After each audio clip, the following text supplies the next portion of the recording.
Hello friends, मैं ऋषि रौनियार आपका PCS अड्डा में स्वागत करता हूं।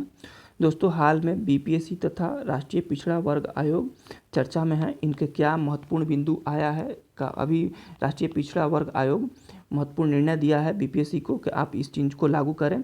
इसका क्या 65 बीपीएससी, 66 बीपीएससी तथा आने वाले जो भी बीपीएससी के एग्जाम उस पर क्या प्रभाव पड़ेगा, साथ ही वेटिंग लिस्ट के संदर्भ में क्या न्यूज आया हो, उसके बारे में स्पष्ट मैं बताने वाला हूँ पूरा विस्तृत रूप से।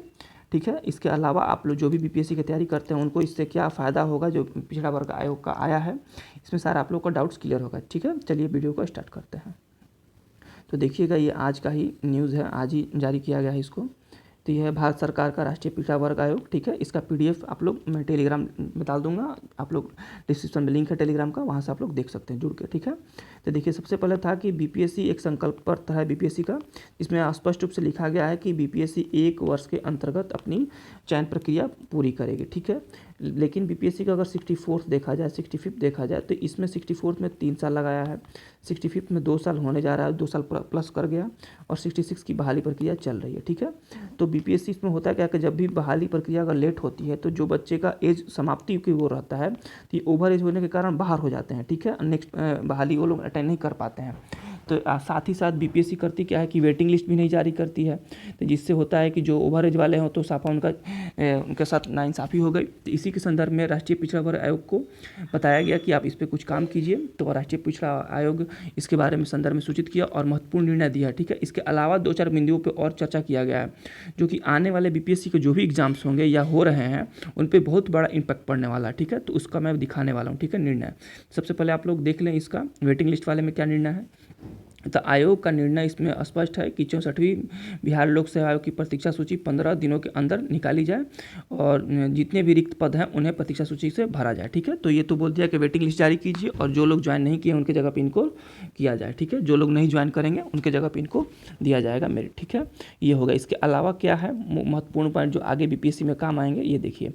मुख्य परीक्षा अधिकारी द्वारा किस नियम के आधार पर कुमारी पूजा के लिखित परीक्षा के अंक काटे गए हैं, तत्संबंधी नियमावली की जानकारी आयोग के समक्ष 7 कार्य दिवस के अंदर प्रस्तुत करना है। ठीक है, इट मीन्स इसमें ये है कि अभी आप लोग देखे होंगे यूट्यूब पे भी आरटीआई द्वारा कॉपी मंगाया गया है जिसमें दिखा रहा है कि किसी बच्चे को एक बार जब कॉपी चेक किया गया तो 23 मार्क्स मिला।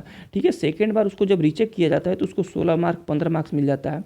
तो इतनी बड़ी डिफरेंस कैसे हो सकती है, तो आप क्यों किस आधार पर इतना नंबर काटे हैं उसका आप स्पष्टीकरण दीजिए। वही बीपीएससी बोल रहा है, बीपीएससी को आदेश दिया गया है। ठीक है, तो इससे होगा क्या कि जब भी अब नेक्स्ट वाला है 65th है या 66 है, 65th कब तो रिजल्ट आ गया है, 66 है या 67 है, जिनका भी अब मेंस का कॉपी चेक होगा तो उस तरीके का मार्जिन नहीं रखेगा कि एक बार आपको 25-28 दिया, दूसरे बार घटा के 15-16 कर दिया, इस प्रकार की मार्जिन नहीं रहेगा। ठीक है, तो ये सबसे बड़ा आप लोग को फायदेमंद साबित होगा मुख्य परीक्षा के लिए।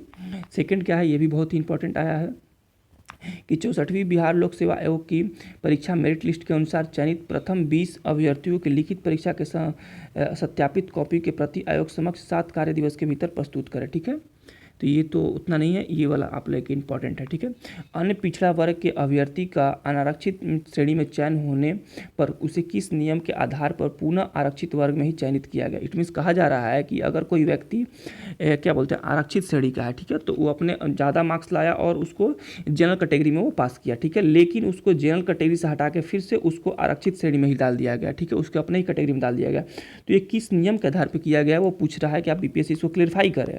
इसमें बहुत बड़ा धांधलीबाजी हो रही थी तो इसको स्पष्ट करना है, ये भी बहुत बड़ा आप लोग के लिए निर्णय आया है।